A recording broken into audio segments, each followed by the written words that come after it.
Well, well, well, well, well, well, well, well. You know what the fuck is up?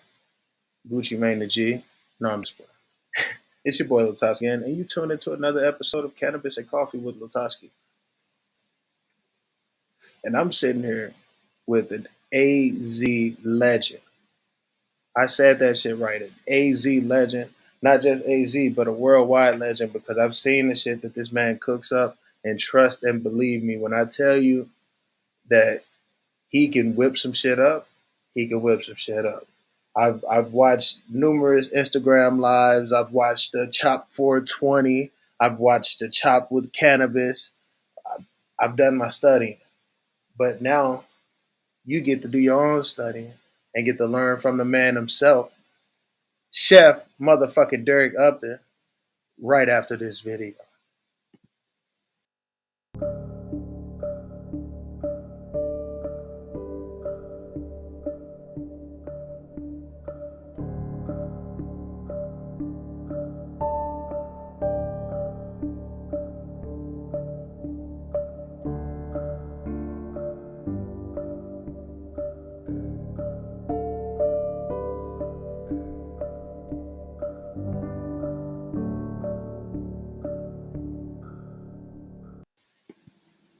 What is good? What is good? How you doing, How man?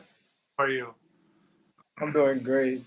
I'm doing great, Chef. Thanks for coming on, man. It's an honor to Have- have you. Having me It's on, man. it's an honor to have you, man. Let's get right into it, man. Tell the people who you are. Well, I'm kind of known. I was known as the AZ Cannabis Chef. I kind of, I guess you'd say, helped pioneer the fine dining aspect of the cannabis movement a little bit. Okay. I kind of been in the cannabis world for many, many years, and always doing it underground. And I always had this love for cannabis early on, and I kind of felt that my career as a cannabis chef, made sense. Kind of bringing cannabis into a new light and kind of showcasing it through food because food is a language that we all kind of speak. And Hmm. so that really started with me doing a lot of social media locally. Um, I kind of made a name for myself here. Worked at some decent restaurants here that had a name, and so that led me to kind of get discovered by Netflix off a Okay. hash. They You said found me off on a hashtag? on Wow. Instagram. Got a message that, hey, I was a casting agent. Blah blah blah. We're doing this new cannabis cooking show. We'd love to talk to you. Well, look And at like that. later, I find out it's Netflix. Wow. That's you something know, right there. so it was kind of a wild ride, and then that kind of really, How I long guess. had you been cooking before that happened? Well, I grew up in a family that has Portuguese and Italian roots, Mm. and so cooking has always been like something that's been in my family for a long time. And bringing people together over food, I think, is a beautiful thing and kind of a lost thing, in my opinion. Yeah. Uh, way that it used Community. used to be done, and so like that's why I love to do these intimate, multi-course cannabis dinners that get people talking and having fun and enjoying, just other people, and um, but I've been cooking kind of my whole life, but I'd say professionally, I've only been cooking about 10 years. I was Mm. actually in the music industry before I was a chef. I was a professional studio drummer. I worked Okay. in for a long time. I went on tour quite a bit as well. I was gonna And say now that's one thing that I didn't know prior to actually reading your bio and everything was that you were a professional musician yeah, prior to that. I started Uh, my life in the world early on at like 9 years old. And by the time I was 15, I was already getting paid to play drums. And that just led to forming bands and getting signed and, yeah. you know, sponsorship, and just that led me to Arizona.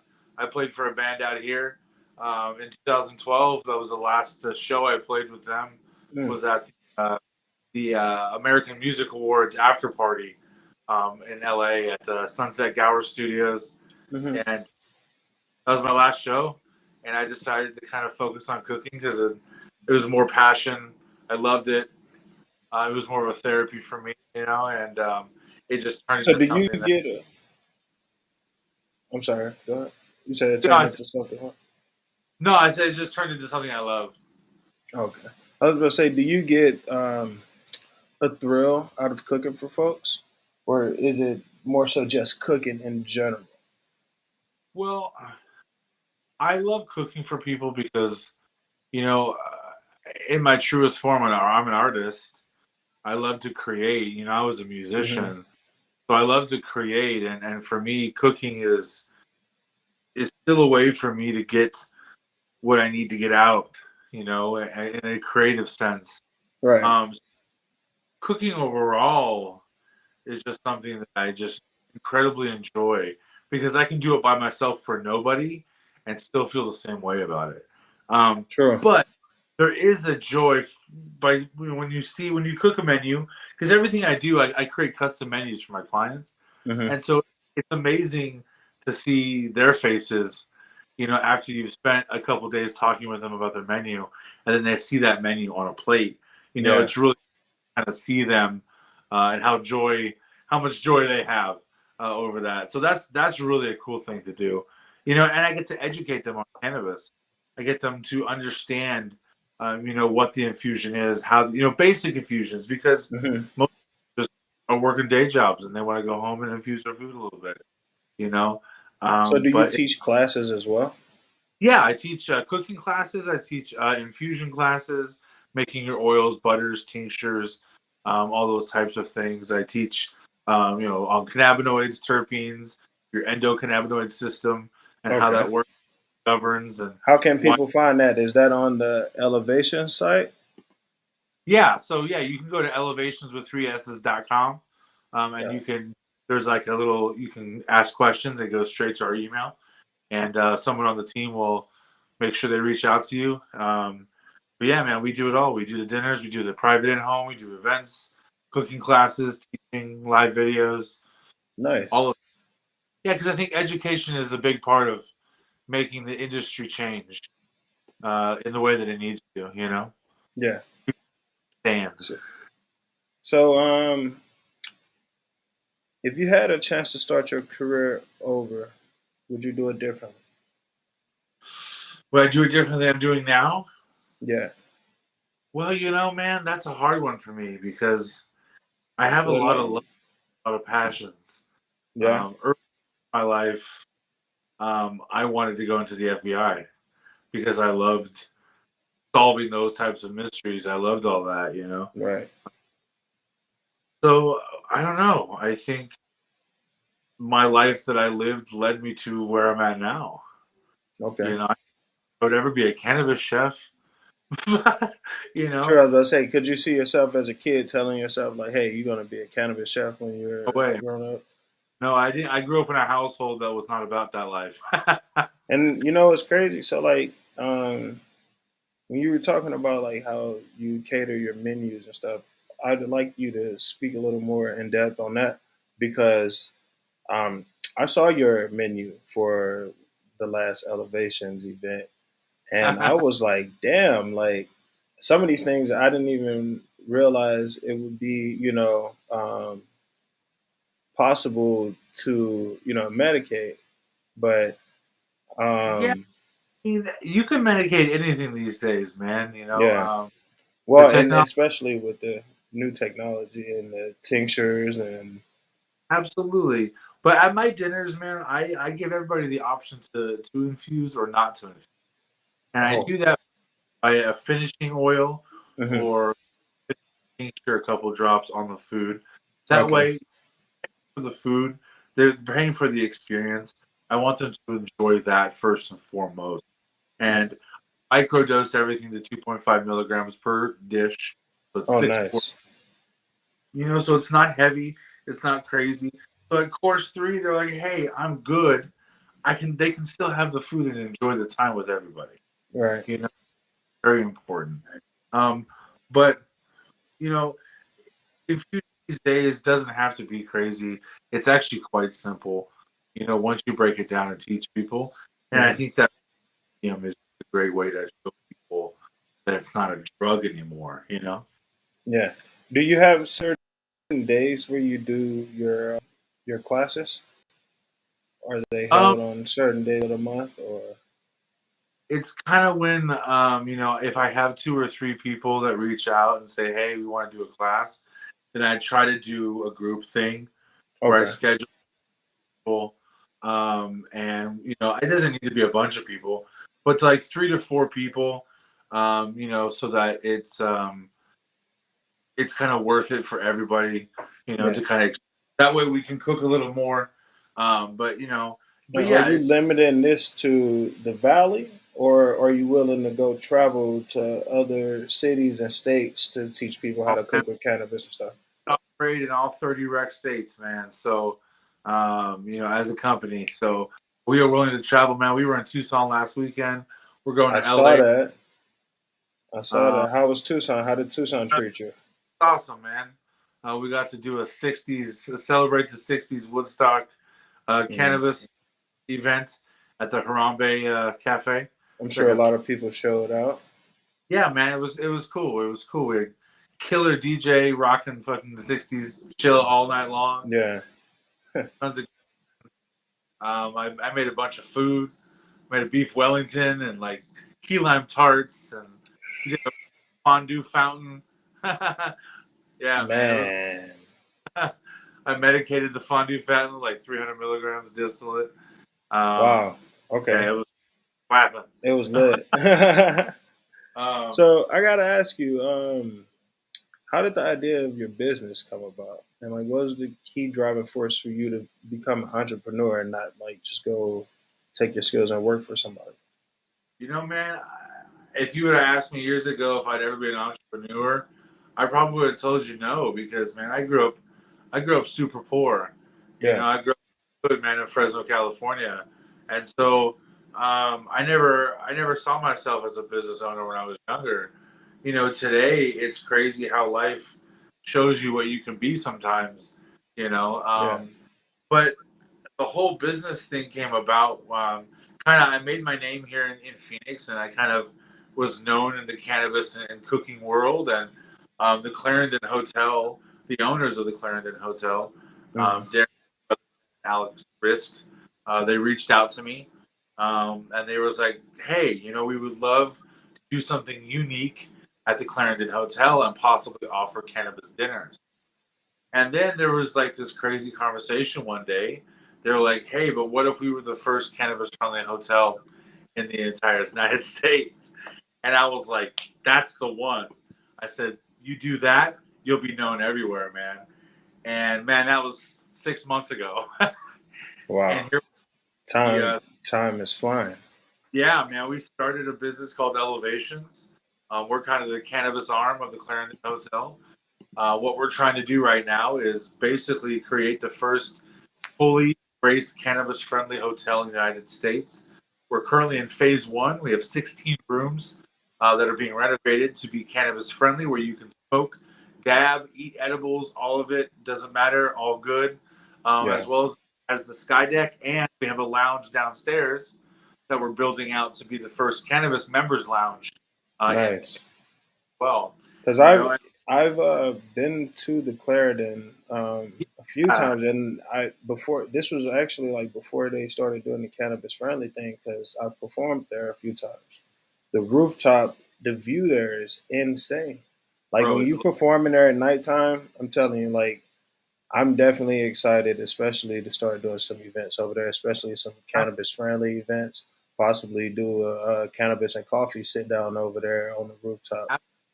well, 'Cause- once starts getting a little better, we'll probably start doing my dinner series on the rooftop again. Because we were up there before, but yeah. then it's hot.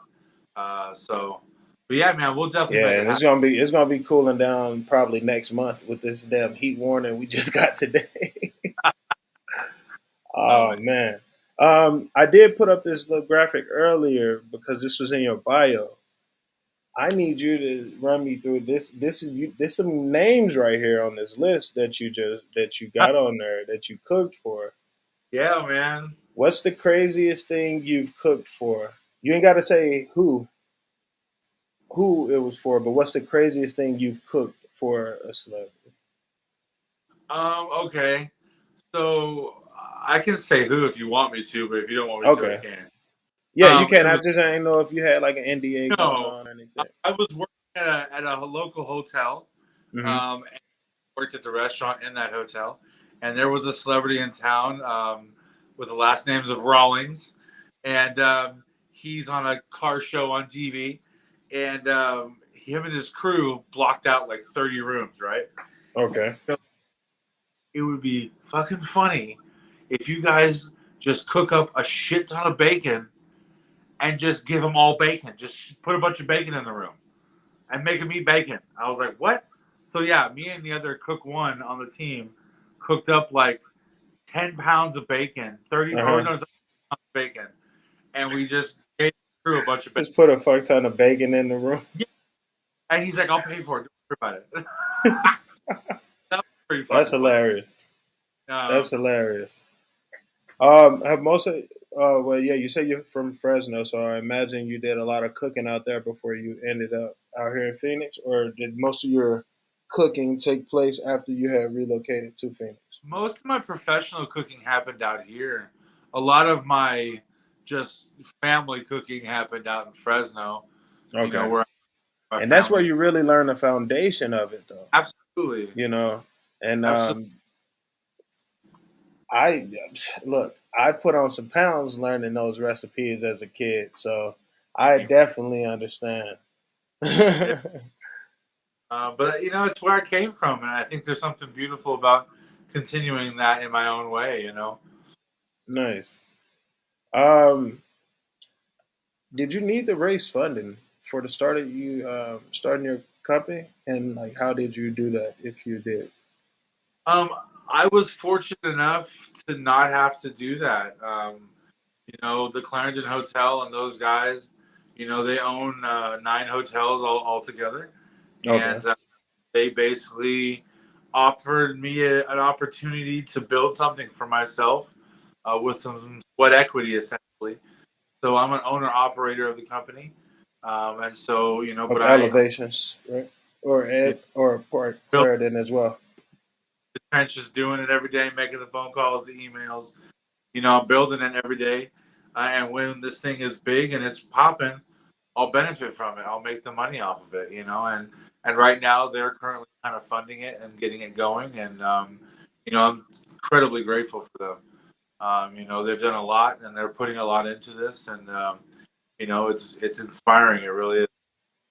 It is. It is nice to see people out there that take the risk and invest in other people. It's beautiful. Yeah. Um, how would you define? Well, for one, how? Let's start with this one. How do you build a successful customer base? A successful what? Customer base. Customer base. Yeah. Man, for me, I found a lot of really good guerrilla marketing for me with social media. Okay. Um, I Even felt with like the limitations on like the yeah, cannabis terms and stuff like that. because I think the best type of marketing doesn't feel like marketing. Okay. Because if you go back through my social media, I was vulnerable. I talked to the people. I was one with them. I was out in the city. I gave them, who I was and what I was doing and what I was fighting for in that moment as it was happening in places they go to every single day. So they Yeah. they they connect with me on a level, and I think that is what promoted me to do what I did, and what gave me my customer base, what gave me, and that led to meeting people that put me in magazines and Yeah. that wanted to help me out that way and put me on a radio show and wanted to help me out that way. And a lot of that happened just me hustling and working and grinding on the line and being a line cook while I'm trying to do pop-up dinners and like, Yeah. just living that life. And at one point, Because it it is started. a grind. It It's a that every day. The grind doesn't stop; it just changes yeah. as you get better at what you do. Your grind changes, and every day you pivot and change and pivot and change. And that's what it is, man, because if you stay the same, you're going to get lost in it and you're never going to accomplish what you're trying to do. Mm-hmm. You have to understanding where you're at and where you want to go and making sure that you're always on brand and always on track. And that sometimes takes a team. It takes other people to see things that you don't, you know? And that's the truth. And that's something I'm learning right now as we are building our team, as we're growing our team, Yeah. that, hey, That's what I man, was gonna ask you. Do you have a team, yeah, like if you we, do, what kind of atmosphere do you or culture do you want to exist in your organization? man, I want a culture of people that aren't afraid to talk and speak and just and put their 2 cents into the idea because I don't ever want people to be in a situation that they feel they're not allowed to be really a part of. I want them to love where they come. I want them to go, hey, my ideas came to life and they took my idea and made it happen. Um, I want a positive culture because, coming from kitchens and coming from hard ass chefs Yeah, that scream and yell at you and belittle you, um, I don't want it's that culture. weird how that was allowed for so long. Well, some old school French kitchens, man, brigade kitchens, where you're just getting screamed at, and they thought that was the way to make you do things, and do it Yeah, right. get you to do it faster. Right. Yeah, man, and so and I'm still learning how to be a better leader every day, a better business owner, because this is all new to me in this capacity. Yeah, But you know what? The team that we have is great. We've accomplished a lot in a very short amount of time. Like we've scaled this thing to a ginormous level already. nice. We're mentioned in Forbes magazine. Like it was kind of crazy, and so, Congratulations, congratulations. That's dope. well, now Forbes is big. now we have to really do it. Yeah, Um, there's no faking it now, But I'm excited. I think it's going to be a great thing for the community, for people like yourself who are in the cannabis space, who are entrepreneurs, who are musicians and artists, and I think yes. it's a great place, safe place that people can get a more elevated adult version of what cannabis needs to be. I definitely, and I didn't, to touch on the space, I didn't know y'all had that many units. I'm definitely, I'm going to have to uh, go visit that website and book me a room to come stay at the Clarendon and enjoy one of those cannabis rooms. I mean, even though I could do it like at the house, it's still like the Clarendon got a really dope pool, uh, a nice setup, and that rooftop view was pretty dope too. So Absolutely. yeah, that's a pretty plug before I even go stay there. Um, let's see what we got. Mm, that's you mentioned it earlier, but perhaps there are some other attributes that somebody might need. You mentioned the need to be able to pivot and be adaptable. Yeah. But what type of skills and attributes does someone need to have a team and build a team in the field that you're in? Well, you need to have some management experience. You need to understand how to manage time, manage paperwork, manage work to be done, manage a team. But more importantly, you also need to understand how to lead and how to not be afraid when you need to grow and be a better leader. Because that also is an attribute of being a good leader, is understanding when you need to grow yourself Hmm. and when you.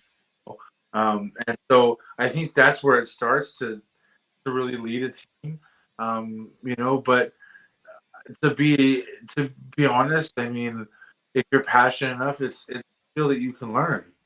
It is a skill you can learn, and you surround yourself by people that have done it, that have experience leading teams and building businesses on bigger scales than I do. And Right. I was going to be around them right now, so there I'm learning as I'm also being, and I'm putting it to work And as I'm that's learning. life. Absolutely, man. That's really the core essence of life, man. Being Yep. able to learn every day and grow every day. I try to wake up like not as like a sponge to intake everything, but like when I wake up, I was like, you know what can I do today to improve myself and my position? Absolutely. Um, and just like what can I learn from life? And Yeah. you got to be able to do that. Absolutely. Do you who, if you do, admire in the industry? Ooh, in the cooking industry or the cannabis industry? You know what? Let's do both. Ooh. Let's do Um, both. I would say that um, some favorite chefs of mine would probably be Thomas Keller, for sure. I think Okay. one a legend, um, and someone who unfortunately is not with us anymore, but Anthony Bourdain. I think that man captured the soul and essence of who we are as cooks and chefs, and the passion that we carry with us to do so, to push forward and cook. I say those would be people that have shaped my career the most, Okay. both for different reasons. One for the professionalism, and one for your passion of food and people. And that's something that I always shared with Anthony Bourdain and everything he's put out there and all of the books he's put out there. Um, so I'd say those Yeah. two Yeah. are for me for sure. Okay. Okay. Um, Tell me, what about the cannabis Oh, industry? Canada, right, right. Um, Man, that's a hard one because there's not really a lot of chefs doing this, Hmm. but I would have to say there are some people in the cannabis space that I think are changing the game. And I think Abstract is a local company that I look up to. One, because they've been in the cannabis space 20 years, Okay. but itself is probably the cleanest concentrate I've ever seen, with the highest potency, And with the that's best from Abstract. abstract. Those guys, you know, I think they're hitting it right on the money with some of the best medicine out there. Um, you know, and I'd say Holo as well. You Okay. know, I look up to those guys. Guys because they're trying to do it right. They're trying to do it right and clean, full spectrum, and really thinking about the consumer, not the money. You know, Okay. so Now, are they the partner company to Cannabis, or is it the other way around? what do you mean? Um,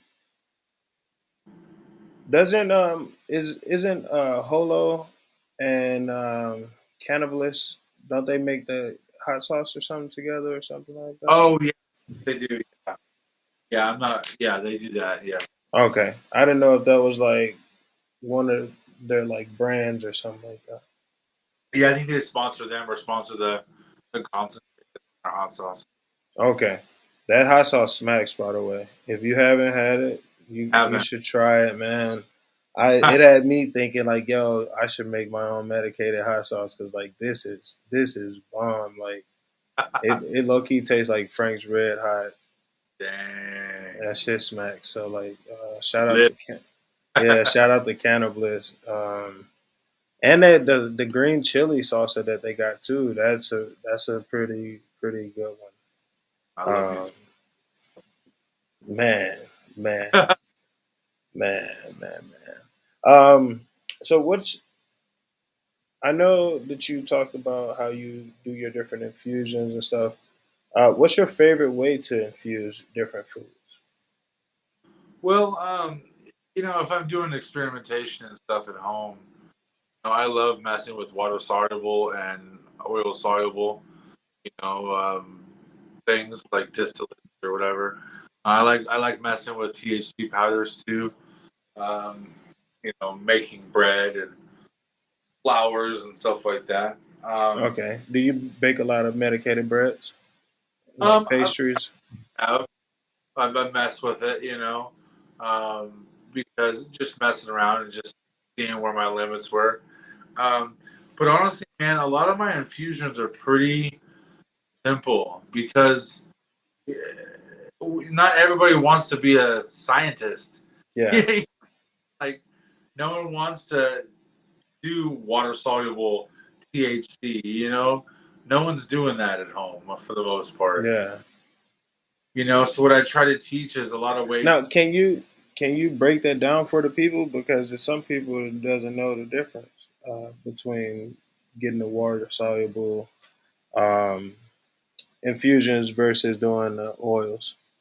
Okay, so yeah, so oil soluble is straight up distillate. Like that would be considered an oil soluble THC. So so it's a lipid, right? And a lipid is a fat, and so that's why fat or a lipid or distillate in this case binds really well with like an olive oil or a butter, because that is also a lipid.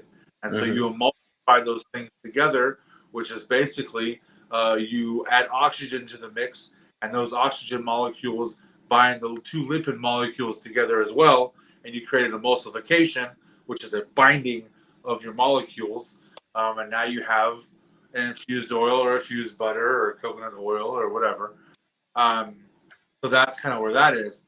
So water soluble is a technology that basically breaks down the THC lipids to such a small degree that they can be encapsulated by a water molecule and suspended in that water molecule on a quantum level, allowing you to mix that into, well, water Hmm. or balsamic or any sort of other dressing or sauce or anything else you wanted to that required a non-oil based uh, THC. And with that being said, does it really matter what strain you're going to infuse once you're breaking it down on that level? It depends if you've kept the terpene level intact, or the terpene, protein or molecule intact, Hmm. because terpenes really determine your indica or sativa. Um, so um, I think that I don't know. I don't know. I guess I would have to see how much it gets broken down, and does it keep its terpene profile intact at that point. I don't know. It probably not. It probably just basically turns it into pure THC, where you Okay. don't have as much plant matter. I guess no chlorophyll there. You're Yeah. not really spectrum, um, as opposed to distillate, where you can either maintain your terpene profile or at the very least fortify it with true terpenes at the end to bring back your profile. But that's Okay. something. That's something that I have been wondering too, because that's a lot. A lot that's been on debate about water soluble products, and I've been seeing a lot of them hit the stores lately. So, Well, Canada kind of banned nanotechnology, the water soluble nanotechnology, because they're not sure about how it affects the blood brain barrier in your brain, and because mm, it passes through it to get into your bloodstream faster. That's why nanotechnology hits you within 10 minutes rather than a water or a fat soluble or a lipid hits you within 30 to 45 minutes. yeah, that's So kind of dangerous, man. um, I there's not mean, it's. that I either mean, way. not dangerous, like as in like it. In a sense, is delivering your meds faster. Um, Yes, I mean, to me, I had a drink from this company that had nanotechnology, and it was a 10 mhm. milligram drink. I drank it, and I had a headache in about 15 minutes. It hit me so fast that I don't. It And it was hurt. only 10 milligrams. It was only 10 milligrams, and I've been in the cannabis industry a minute. I have a Right. very um, and yeah, man, it was 10 milligram drink, and I had a headache. So That's I crazy. there. Do I think it's going to kill anybody? No. But that's not for me to really determine either, you know? Yeah. So, What's your favorite strain? Are ooh. you a pretty advocate flower smoker? Yeah, man. Um, I mean, pretty avid flower smoker. I'm sure. I have to say, um, my favorite strains are probably some strains that aren't even around anymore. Um, Really, like Blue Romulan, like never um, heard of it. What exactly the hell? like a pre 2000, pre 99 strain, like what they consider like a mother strain. But like back in the day in Fresno, man, like we used to get a Blue Romulan, and that shit was just icy blue, and it was goofy and giggly as a It mother. was blue. It was blue and icy blue, like a whitey blue, man. It was incredible. It was crazy weed we used to get back there. But What? check out Romulan strain, man. Check out look that shit up. It's a real deal, man. Romulan, Blue Romulan. That's definitely a strain I miss. Some Alaskan Thunderfuck. That shit is just sleepy, relaxed, man, all day. Um, and I'd say probably some more modern stuff. Wedding Cake Holy is pretty. shit! This blue Romulan is so crazy. Yeah, you don't see a lot of Jeez, strains anymore. jeez. Look at this, y'all. Look at Man. this. Yeah. Blueberry Romulan right here. Wow, that's crazy. Alaska Yeah, Thunderfuck is a great one as well. absolutely. One of my favorites. And But what was the one you said that you like that's current? Excuse me. That's currently out. Wedding Cake. Mm. If you haven't tried Wedding Cake by G3, yo. Say you missing out, huh? Oh. I know. I'm pretty sure. I'm trying to think what dispensary it was. I think it was AZCS that I had some wedding cake from. I think, or wedding pie. I think that's what it was. It was Yo, nice. Whichever yeah, one it was, I know it was wedding something, and it was yeah, nice. I was like, yeah. shit. Solid strain. Yeah, man. Let's see. Tell me your favorite thing about being in the cannabis community. Man, it's I love the people I get to meet, man. It's crazy when you started, trying to do a new idea like this, Hmm. how many people reach out and want to talk and from celebrities like national brand owners and you Yeah, know so I think also what I love the most is it's an industry that one I'm completely comfortable in, and I can do something real and purposeful. I think for me, that's a big thing for me. um Having a bigger purpose than myself, I think, is very important. Something that I'm living for, to be better. And so I think that's the best thing I love about, or the thing I love the most about the cannabis industry is I get to live that and be that in this industry because it is kind of breaking new ground every day. yeah, it is. And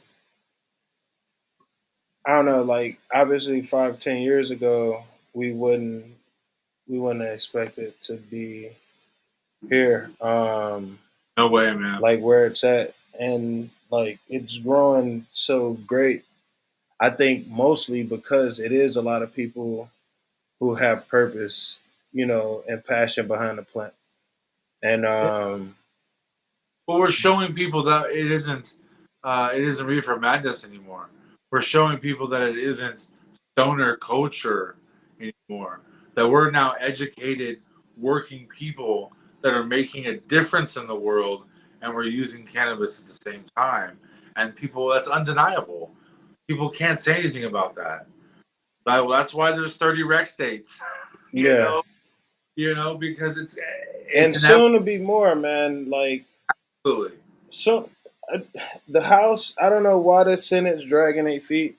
Like, the bill has been introduced. Just please pass this shit this right. year. Pass this shit this year. Let's legalize cannabis, y'all. Be done with Let's all of it. do it. Let's get all the politic bullshit out of the way. Yep. Legalize this healing plant. Absolutely, man. I believe in that. That's, for me, that's the soul of what I do is wellness. I started down the road of cannabis because I was a chronic depression and Mm-hmm. chronic anxiety, and I was on a bunch of medications for it, and I was going to therapy, and I needed something that wasn't another pill. And man, 6 years later, I'm off my medications. I've set my mind in a different perspective and a different Yeah, mindset. And I believe cannabis was the catalyst me, for me to make myself better, so I can be better for other people. You know? I'm glad you made that turn in that journey, man. I'm very Yeah, glad you did, man. It's amazing to hear your testimony about life and what cannabis has done for you and your life. yeah, Like, man. I believe people, man, much hurting much more than me get healed with cannabis, man. People with leukemia and people with all kinds of stuff using RSO and healing themselves, man. And it inspires me to continue to push because I think there's something to it. Been on this uh, on this cultures for thousands of years. I think there's something to that as well. hey, ask y'all questions now in the chat. If you're on Facebook, Twitch, Twitter, um, Periscope, YouTube, whatever you want, ask your questions. They'll pop up in the chat, and I'll be able to pull it up on the screen, and then Chef will be able to answer your questions. While I go into a few more of these personal questions, and then we're gonna get into some rapid fires to see what's the first thing to come to your mind. All right, how that sound? Who's who are your role models? Man, um, I definitely have to say my dad. I think that a lot of my stamina in life came from my dad. My dad was kind of old school, where he Okay, is. He was kind of like, work hard, get it done. And so I think there's a lot of that character in me, and a lot of that just stubborn willpower just to get it done and make it happen. So I think that that's been a big thing that um, has been instilled with me by him, and I think that's the reason I love him so much is because of that. Is because that's how he was. He wasn't afraid he wasn't afraid to get to work hard and yeah. to get dirty. So, um, man, two role models. I mean, however many you got. I mean, you could list one or you could list a couple. It's up to you. Uh, If you want to stop with your dad, like, hey, yeah, we can stop. I think that's probably where it all starts for me. All right. We got a question in the chat Yeah, from yeah. Said Spazin out on Twitch. Said Spazin says, "What was your first smoking experience? First experience smoking?" Question. All right, so growing up, yeah, Let's I pull had it friends. up. We're still friends today, but friends with these guys probably 26 years now. But Greg Tharp, and Ben Daniels, and Sean Kaysen, Philip Othletree. We were all friends growing up, and Mm-hmm. we were at Sean's way out in the country, and we were all sitting down, and they were all like had already been smoking. I was kind of the one that was a late bloomer in the group, first Okay. weed. Um, And yeah, we were out there one night, and I hit a pipe. I hit a bong for the first time, and lit my ass up real good. And I fell off the stool that I was sitting on, right onto the gravel on the side of the house. And I was out That's there how you for knew you were high. oh yeah, we were smoking on. What I remember was White Widow, I believe. And that was your Yeah, first time? Was White first time. Widow? Yep, sir. Yep, go big or go home, y'all. Man. Man. White Widow the first time. I definitely Well, I was in the house with a bong, and I was sitting up against the wall in the corner, and uh-huh. I kind of bent over to kind of hit the bong hard, like and I stood up too fast, boom, hit the wall. Wow. Yeah, I got tied. Said Spazin did the same thing. Damn, it was all bad. Said Yeah. Spazin did the same exact thing. Wow. Uh, What do you value most in a friendship? Say that again. What do you value most in a friendship? Trust and loyalty. I think communication. I think that in every relationship there's a friendship. Doesn't matter if you're it's your girlfriend or boyfriend. I think that there's that core that needs to be communication, trust, and loyalty. Mm-hmm. Because without, what is there? There's no meat to anything. There's no realness to it. You know. That's deep. I definitely appreciate that. I mean, that's a core value, like you said. You got to have that to do that foundation. Absolutely. Um, let's see. I think we got what we got. Oh, yeah. What was the first concert you ever attended? First concert. Hmm. First real concert. Well, I wasn't really allowed to go to concerts until after I left my parents' house. Okay. Were you raised in a pretty religious household? Yeah, Okay. yeah. But I went to my first concert was Dream Theater, Megadeth, um, Fear Factory, and damn, I forget who the opening band was. It was another big name. I can't remember. This was a long time ago. I think I was 18. I'm 36 now. He said that was a long time ago. Stop it, man. But yeah, that was my first real. 30. I mean, I'm pretty sure you feel it every day. 30 is not old, man. Oh They man, I feel like I lived a they lot of. they they made it growing up. We were sitting up here told, oh, by 30 you could have a midlife crisis and all this shit, and it's like, bro, 30's still so young.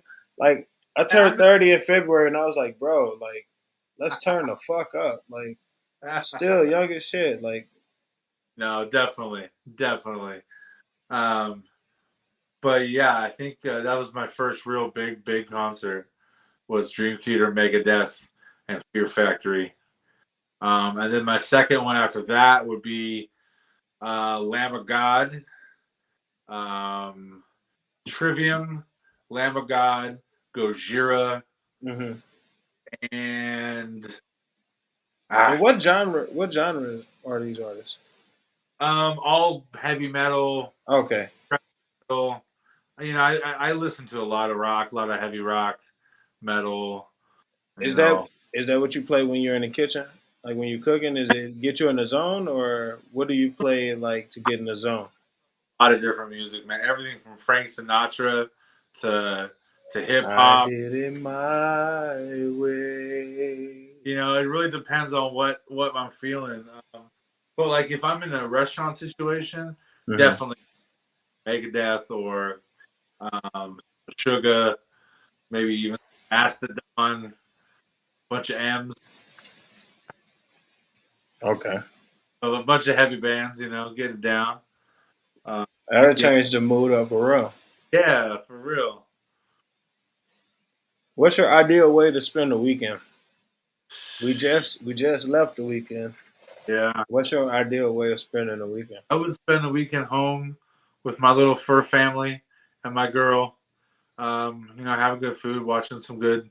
We love to binge watch like Walking Dead or Mm. you know I was shows about to like say, that.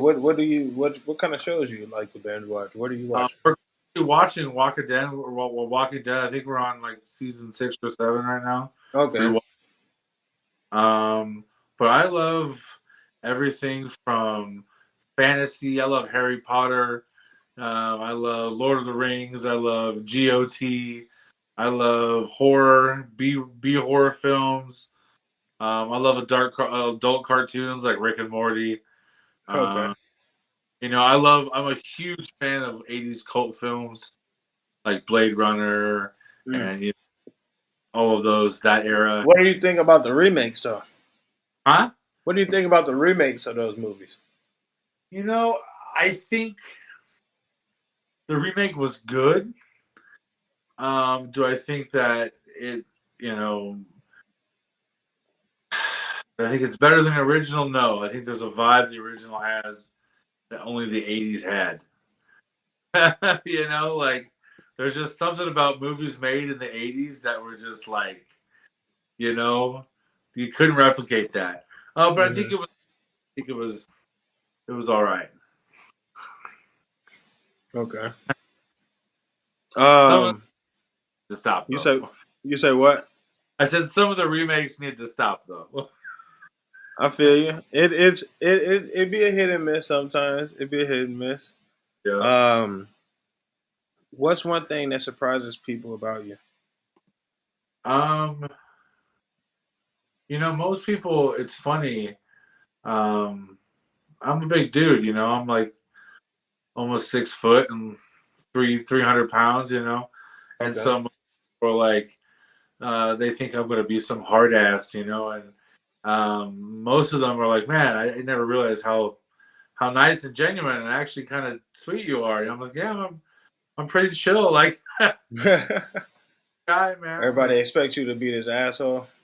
yeah, because I'm bald headed, I'm fucking sleeved up and tattooed all the way up to my neck, Yeah, get it, but and they meet me and they're like, man, you're just really chill. I'm like, yeah, man, I'm just chilling. Um, I think that's the funniest thing I get from people, and everyone assumes that I'm Mexican. Hmm. Um, I think that's funny because like What's they'll your walk. ethnicity?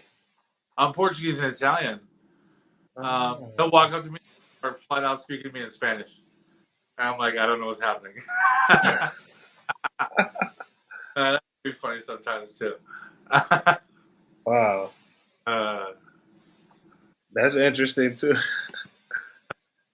What's a skill that you would like to master? man, a skill that I would like to master. Um,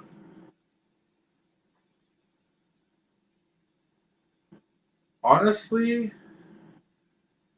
I would like to master like some sort of morning meditation routine. Something that grounds me every morning to the Hmm. day. You know, um, that's something I've always had trouble with keeping, and something I'm always trying to master is just that morning mindset of like whether it's a meditation, whether it's a yoga, whether it's something that I do in the morning that sets me for the mindset of the day.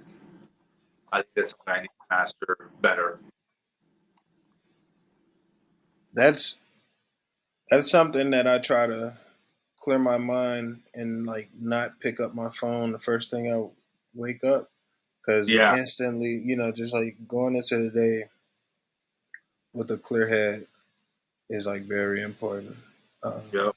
so I definitely understand where you're going and needing to do with that. You're not carrying that burden from yesterday, and Yep. you're starting today fresh. Today is a new opportunity to do something different and everything. Sir. What motivates you to work? Because I'm doing it for myself. I spent a lot of years busting my ass for everybody else, making other people a lot of money, and it took me a long time to kind of figure out what I was worth and how Hmm. much. of the cards I really did hold, and so I think that's one of my biggest motivations. And I want to take care of my girl, take care of my family. I want them to be okay. I want them to have everything they need without any issue. Just like anybody else. Yeah. Provide. I want to make sure that this makes. And I want to make sure it's worth it. That motivates me. Yeah. Damn, that was deep.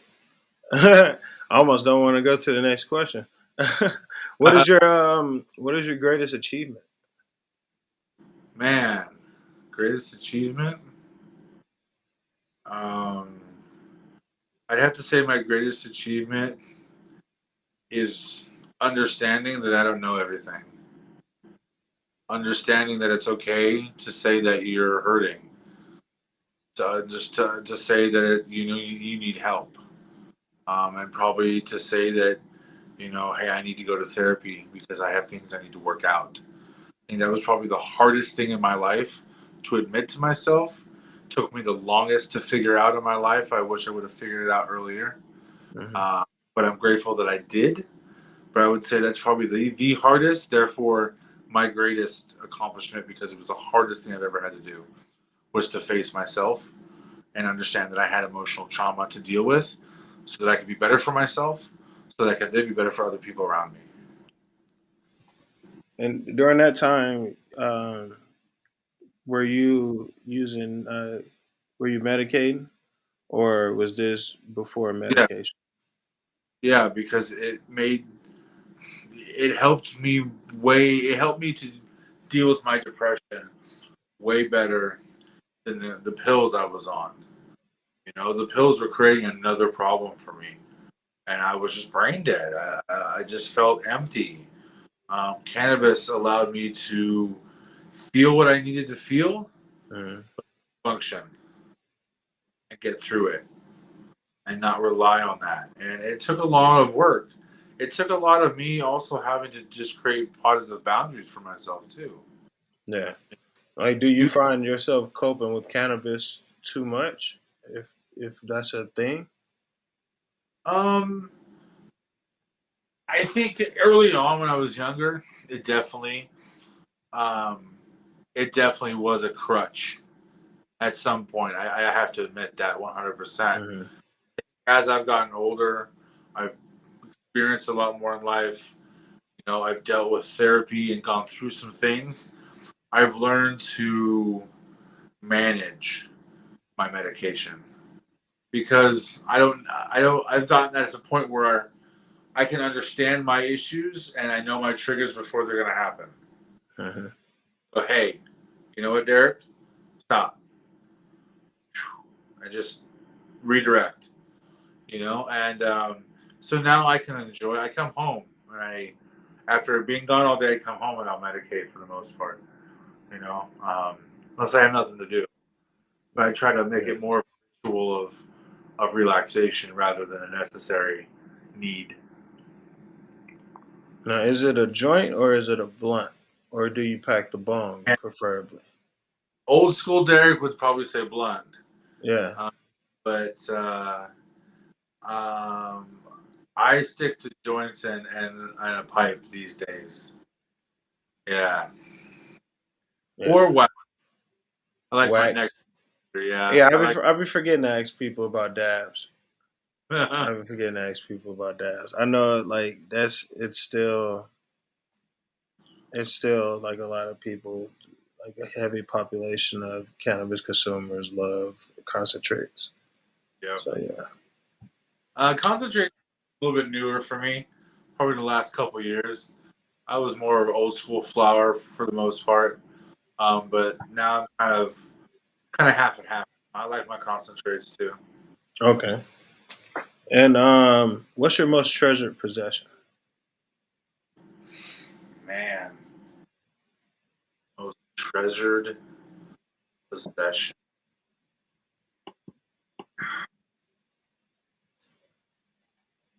You know, that's a hard because you know, over the period of my life, I've lost a lot of things. I've lost everything I've owned a couple times in my life. So I've learned not to be attached to material things.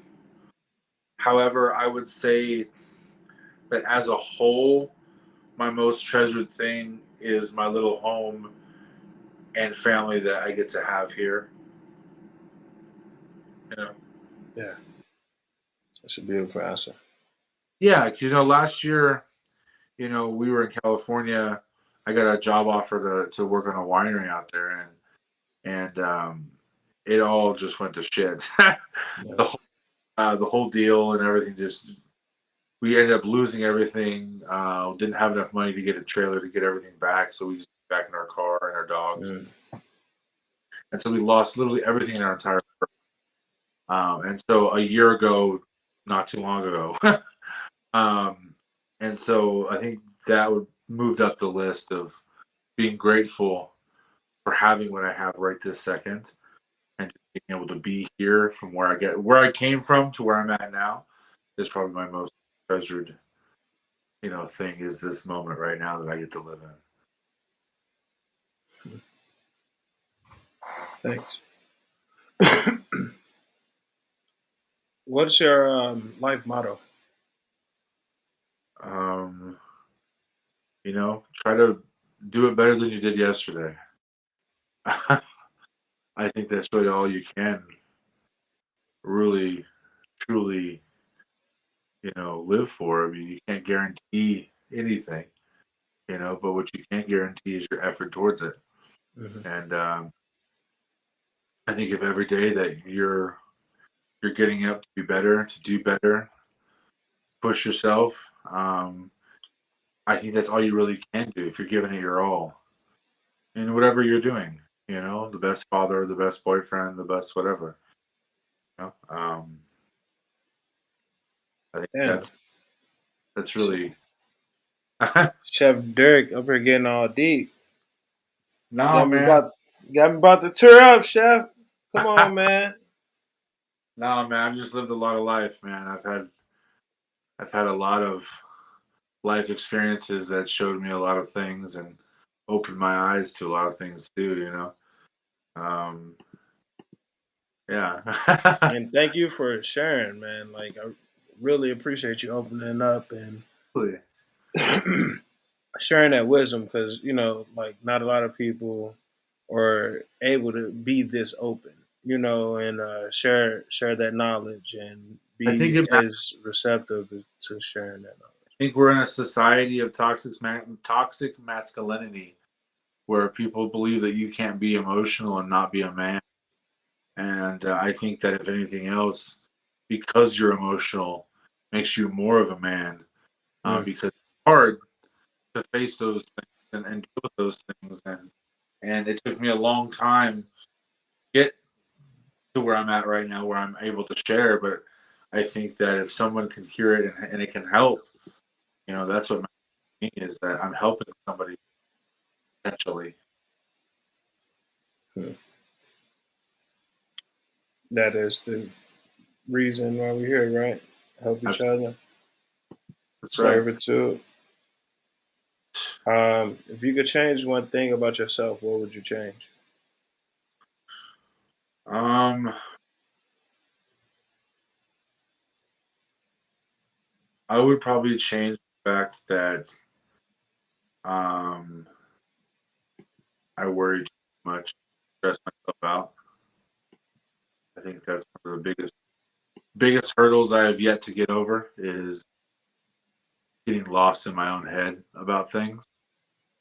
That's that I constantly struggle with. I'm constantly second guessing myself, stressing myself out over things that don't necessarily need to be stressed out about at the level that Mm-hmm. I'm about them. Um, that's one thing that I wish that I wish I could erase out of my life. Because for a lot of years, that one thing kept me from a lot of opportunities. Overthinking. Overthinking and getting in my own way. Man, getting out of your own way is the most blessing you could ever have. Is learning how to get out of your own way. and I had struggled with that, and Yeah. I have an amazing woman in my life who tells me to get out of my own way. Yeah. Like, yo, you can do this. Having that support. That's Absolutely. a lot of people. A lot of people underestimate that backbone and that support as well. Having a significant other that you can manifest those things with is tremendously important to the growth of one's vision. Absolutely, And man. I definitely understand that.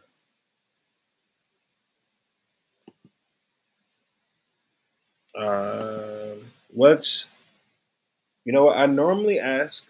What's the best advice somebody's ever given you? But I want to know what's the worst advice somebody's ever given. The worst advice. Yeah, like you're just like, you know what? I knew I shouldn't have listened to this motherfucker. Um. Uh,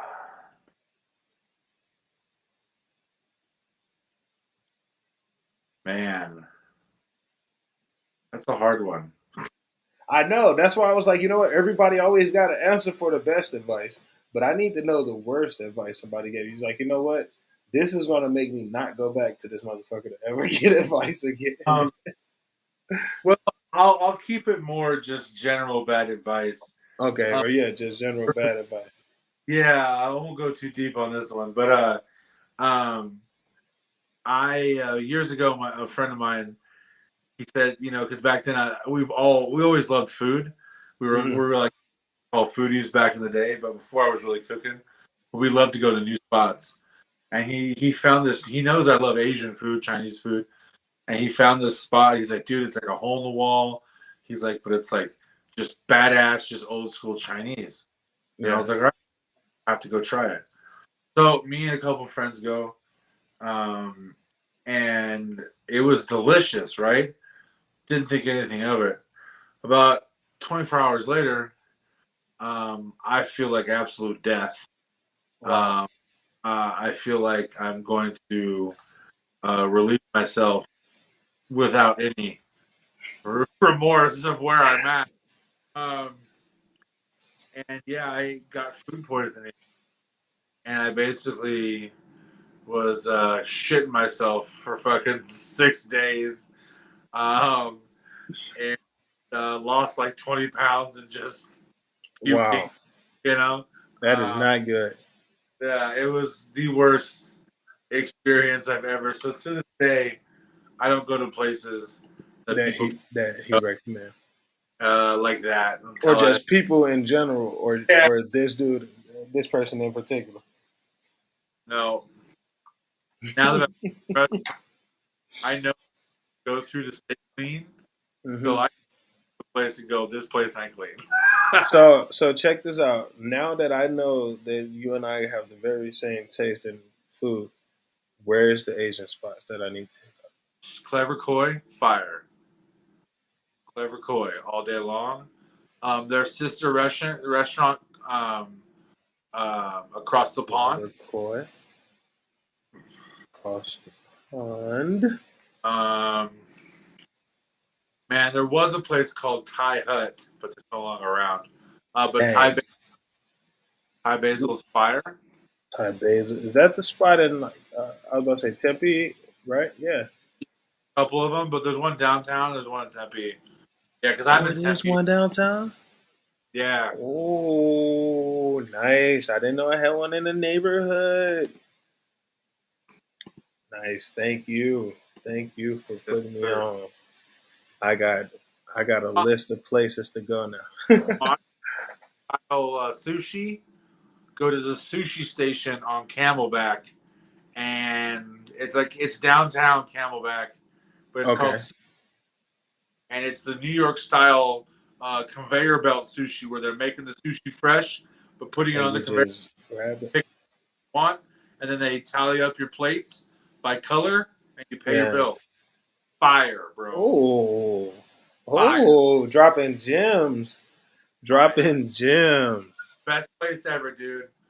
For 50 Wow. bucks, king, and have a killer ass time with your friends. Nice, nice. All right, I just got a few more questions, and then we're gonna be able to wrap this up. Yeah, man. Um, First, I need to know what's a goal that you hope to achieve within the next 2 years.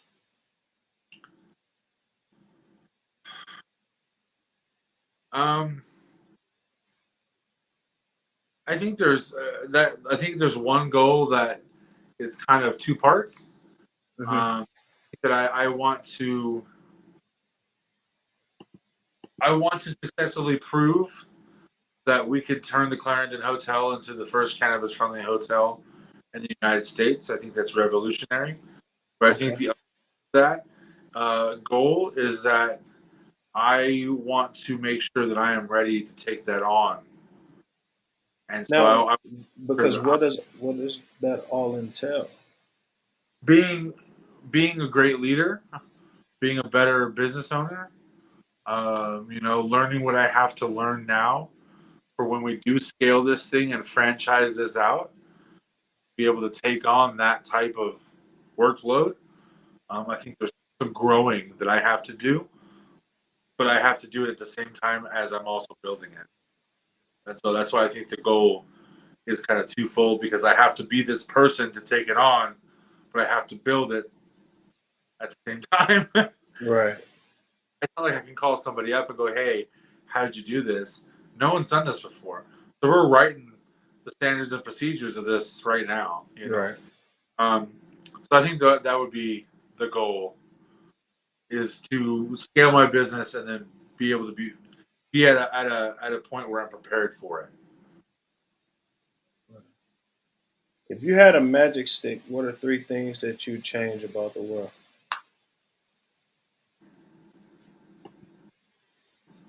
I'd probably change all the hate in the I'm world. sorry, you said the what?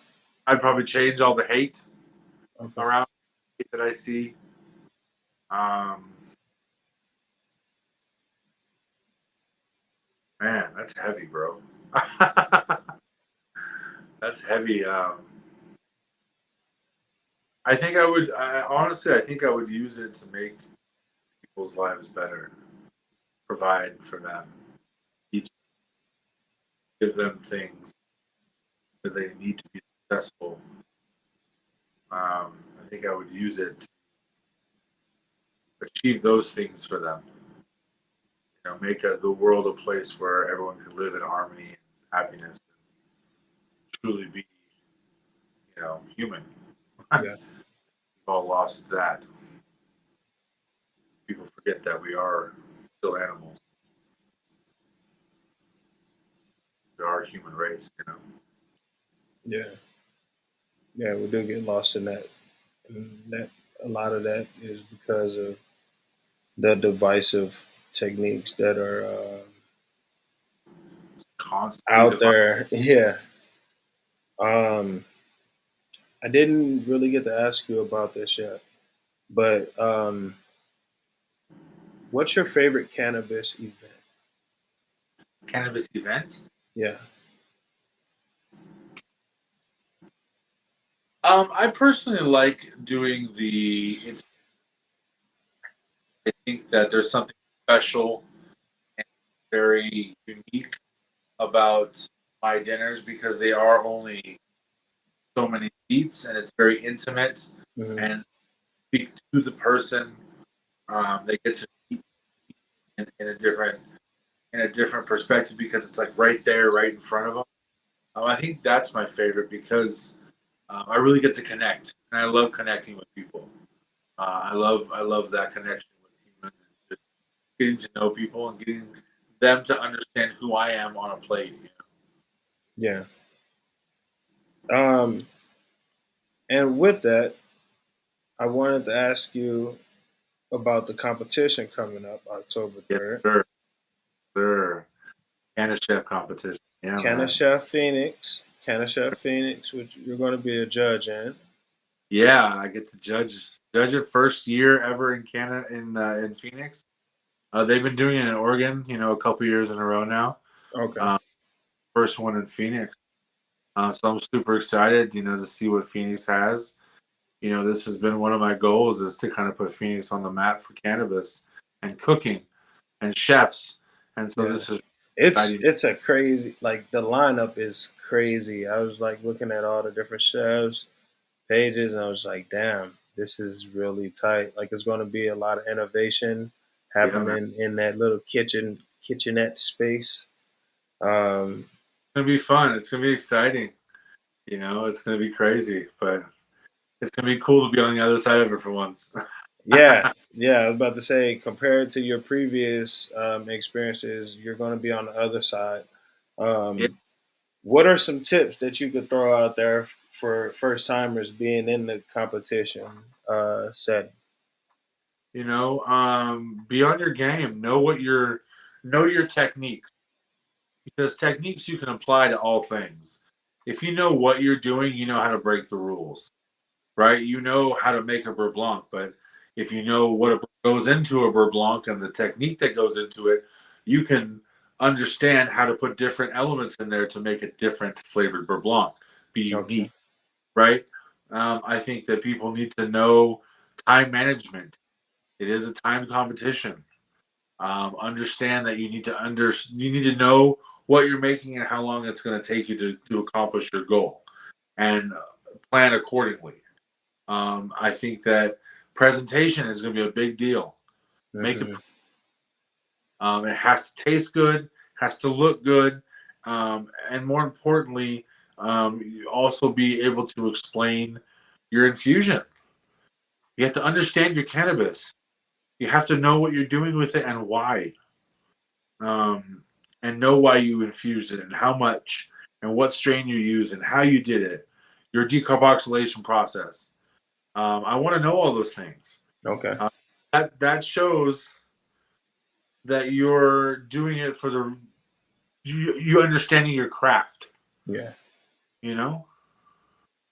And Oh, another thing I wanted to ask was because I'm pretty sure like you're going to keep teaching classes and stuff, but are you planning on doing some cooking competitions and stuff as well going in the future? Is this I, something that like might be uh, happening at the Clarendon? there might be an opportunity. I mean, we've been bringing in these Hell's Kitchen chefs for these dinner series. The end goal for that is to do like a big cooking competition bash off for a week, Mm, on top of the Clarendon Hotel, with like 10 chefs, and we bring in celebrity panel of judges, and we do like a cooking series, a cooking cook off for like, nice. and so that's definitely going to happen. But as far as TV shows and stuff, I'm always looking. I'm seeing what's out there, and reaching out to people that are in the casting world, but nothing so far has really jumped out at me. I'm really focused on building the business right now, and but I'm never closed off to anything for sure. I got you. And definitely make sure you send your casting people my way because I'm ready to get up on that screen for them too. But Chef, I want to thank you so much, man, for taking the time to sit down. And I know you got so much going on. You got a real big dinner that you got to prep for tomorrow. I So, do. like, thank you. I really can't thank you enough for taking the time for this, for the opportunities to come. And I definitely can't wait to cook for you and the rest of the judges on October 3rd.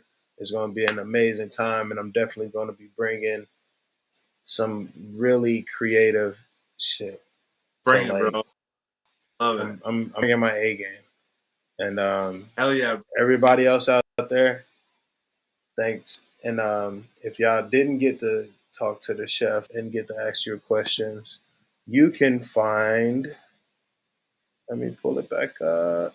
You can find Chef on IG at the underscore AZ Cannabis Chef. I actually changed I rebranded that actually Oh, because they were oops. down. So I What is it? changed at Chef Derek AZ. It's at Chef Derek AZ. Yeah, Oops. Hold yeah. up. They were trying to get me. So I had to I rebrand it. had So to like they did the same thing with like all my merch and stuff, and I was just like, look, I'm not selling weed. It's just got the name on it. You yeah, know, like what are you talking about? And he's like, well, all right, it's just a shirt. You're right. And I'm just like, duh, like I'm not even promoting the use of it. I'm just saying cannabis and coffee. yeah, exactly. Stupid. So But yeah, it's Chef Derek AZ. yes, sir. You can find Make me sure there, y'all go follow the Instagram, run the numbers up, like, subscribe on the Instagram. I mean, on the YouTube as well. Now that y'all here and watching it on YouTube. And if you want to know about the events, you got elevations with 3s's.com, sir, chefderekaz.com, and go play, and you sir. can book your own stay at the first Yep. weed friendly hotel in the United States, correct? Fully embracing cannabis, man. Fully embracing cannabis. And you can enjoy some of these. Like this is I'm honestly I've been munching on these for like the past they kicked in about 10, 15 minutes ago, but it's still so tasty, man. Shout out to Happy Friday. Love It's it. some amazing people. Shout out to Happy Friday. These little 10 milligram squares were dope as hell. Chef, thank you so much, man. Like I Yeah, brother. said, I can't wait to be able to chat more with you, Absolutely. and really can't wait to taste your food Yeah, because man. your shit be bomb as fuck, man. And Yeah, for sure. I'll see you soon, man. Yeah, Thank you again, man. You yeah, have a brother. great one. Bless. Mhm. Later. Man, that was my sit down with Chef Derek Upton, and I got to tell you, man, this is a very genuine guy. I'm really excited for the future of cannabis and the market in AZ. Um, Not just AZ, because like this market is going to finally be here for us on a national scale, and having people out there in the forefront during this time is going to be really, really dope. And to be able to get the messages out there and to get it shown to the people is really heartwarming, to say the least. Oh wow, I really just put they logo in the water. What am I doing? I just put their logo on the camera without them cutting a check. It's terrible. Won't happen again. But drink water. Um, Speaking of drinking water, let me tell y'all how fucking thirsty I was to go see this movie. I went to go see Candyman. Not once, but twice. And this shit was insane. I forgot to do my review, so that's what I'm doing now. I didn't really forget to do my review. I just was like, yo, these motherfuckers need to go see it for themselves and don't worry about how I feel about it, but need to go see how they feel about it. I gotta tell you, I'm giving Candyman 5 out of 5 joints. And if I didn't just so happen to smoke the fifth joint, I would have sparked up the fifth joint to enjoy while I talk about the movie. First of all, let's talk about the fact that Candyman, it was it was not a remake. It was more so like a sequel.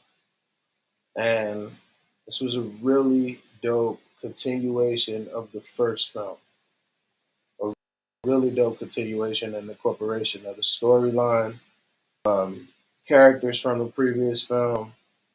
All of it was really fucking dope and well put together. So congratulations on the new Candyman release. It was well worth the money, well worth going to see.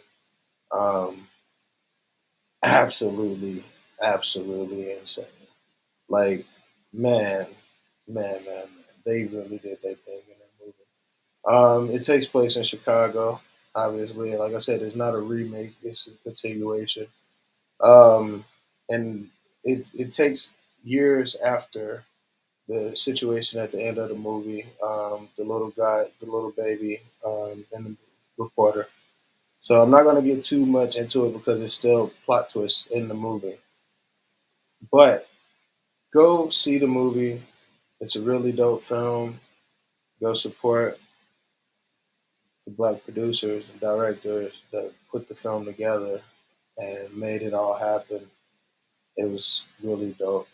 Another movie um, that I wanted to talk about was the is it Magnet? I think I'm saying it right. I think I'm saying it right. Magnet.